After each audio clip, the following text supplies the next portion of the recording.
Hey there, and welcome to your grammar video for Unit 8, Purple Reading. In this lesson, we're going to talk about phrasal verbs. Let's get started. A few things you'll need to know to better understand this lesson is what is a preposition, as well as what is an adjective, and what is an object pronoun. If you don't know these things, take a moment to look them up, and then come back. A phrasal verb is a verb with another word or words that change the verb's meaning. The extra word or words that go after the verb are called a particle. A phrasal verb can be 2 or 3 words. Some examples: go back or look up to. Another important point to remember is that verbs in phrasal verbs will change with tense. However, the particle will not change. On the left, we have the example with the verb go. We have the particle back. Go back, went back, is going back, have gone back. Here, the verb changes to match the tense of the statement. However, the particle does not. Another example with look up to. We have looked up to, is looking up to, and have looked up to. In all of these examples, the verb changes tense. However, the particle does not. Phrasal verbs have a meaning that is different from the verb with no particle. For example, the verb look means to see something. However, look up to means to admire. Here we have a chart with phrasal verbs and their meanings, both 2-word phrasal verbs as well as 3-word phrasal verbs. Take a moment and pause the video. Practice writing a few sentences using these phrasal verbs.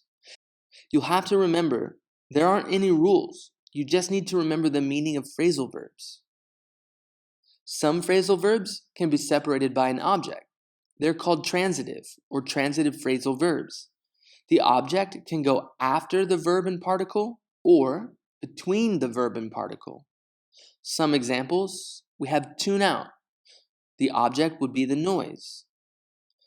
Here we have our phrasal verb tune out followed by the object, the noise. We can also write it with the object between the verb and particle, like tune the noise out. If the object is an object pronoun, it can only go between the verb and the particle. For example, tune it out. It cannot go after the particle. Again, we do not say in English, tune out it. Here we have a few more examples, looking at our chart on the left and examples on the right. Tune plus object or object pronoun out. For example, I tune Ali, Sarah, and their mom out. Or, I tune them out. In the second example, we have the object following the particle. However, if we're going to use an object pronoun, we cannot write it like this. Here our example: I tune out Ali, Sarah, and their mom. Again, transitive phrasal verbs are a verb and a particle that can be separated by an object. The object can also come after the particle. Also, another reminder, you need to remember the meaning of phrasal verbs. It's the only way to learn them. Here we have a chart of some transitive phrasal verbs and their meanings. Take a moment to study the chart, maybe practice using a few.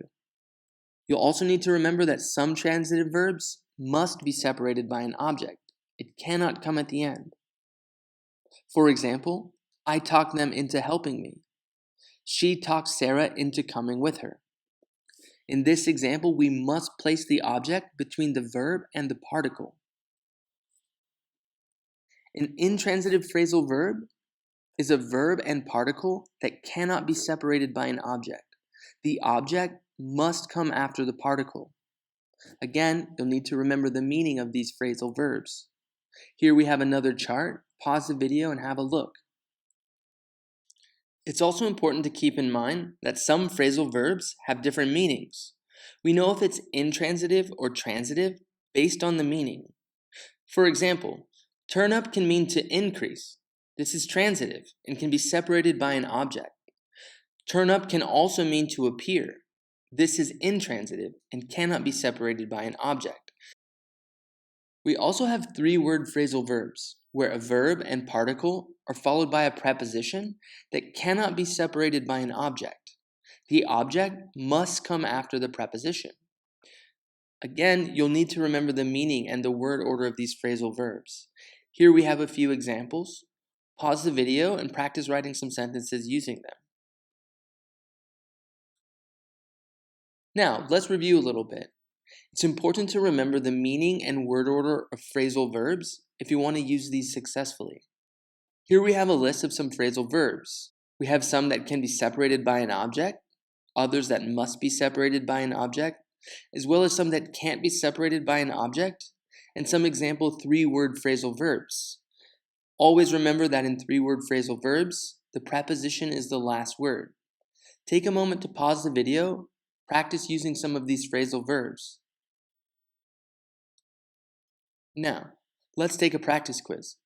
Pause the video and answer the following questions, then press play and we'll check your answers. Question 1. The guy who was talking on his phone was so loud, I had to blank. Again, we have the phrasal verb tune out. We're using the object pronoun, so we'll put it between the verb and the particle. So A, tune him out, is the correct answer. Question 2. Last week, I blanked some of my friends from high school. It was great to see them. Here we have a 3-word phrasal verb where the preposition is the last word. So we have the verb followed by particle, then the preposition. A is the correct answer. You'll also have to keep in mind that we're talking about last week, something in the past. So we can change the tense of the verb from get to got. Question 3. It was so hot, I had to blank my jacket blank. Again, here we have a transitive verb where we put the object between the verb and the particle. You'll also have to notice that we're talking about the past. However, in our second clause, the main verb is had, followed by the infinitive. So we need the base form take. So D is the correct answer. Question 4. I blank my grandfather. He is my role model. Here, we have an intransitive phrasal verb. So we cannot split it up. Look up to A is the correct answer. Question 5. Oh no, it's already 12. I need to blank to class or my teacher will take away a participation point. Looking at this statement, we have I need followed by the preposition to. So our phrasal verb should be in the base form. So B, go back, is the correct answer. That's it for this lesson. As always, I hope you found it useful. Class dismissed.